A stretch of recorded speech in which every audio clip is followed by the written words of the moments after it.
যারা জুলাই বিপ্লব মানবেন না তাদের জন্য 26 সালে কোনো নির্বাচন নাই।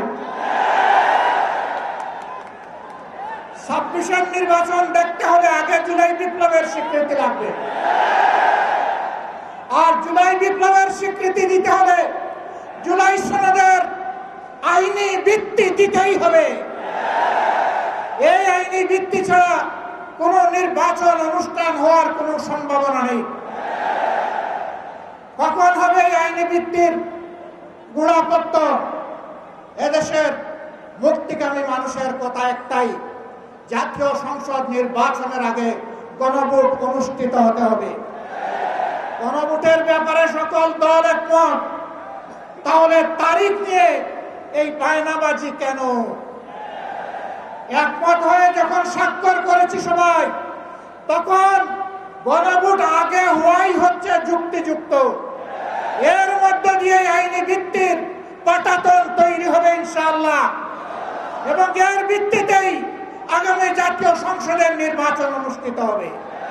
ওই নির্বাচন যখন অনুষ্ঠিত হবে তখন আর কোনো সংশয় সন্দেহ থাকবে না। আমরা চাই আগামী ফেব্রুয়ারিতে রোজার আগেই জাতীয় সংসদ নির্বাচন অনুষ্ঠিত হোক। এইটা নিয়ে কেউ ধূম্রজাল সৃষ্টি করার পায়তারা চালাবেন না, ওদূর পিণ্ডি বুদির গাড়ে ফেলবেন না। আমরা জাতীয় ঐক্যমত কমিশনে গিয়ে সকল দল আমাদের মতামত দিয়েছি। এই 8 দলের পক্ষ থেকে ডজন খানেক নোট অফ ডিসেন্ট আমরা দেই নাই।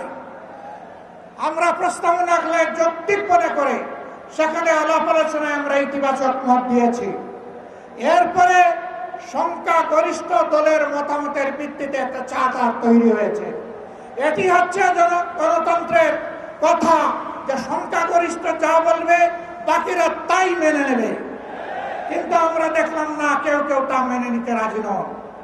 জুলাই সনদেই যদি আপনি গণতন্ত্রের প্রতি শ্রদ্ধা না দেখান, জাতীয় নির্বাচনে আপনি শ্রদ্ধা দেখাবেন কিভাবে? এই জায়গায় আসতে হবে।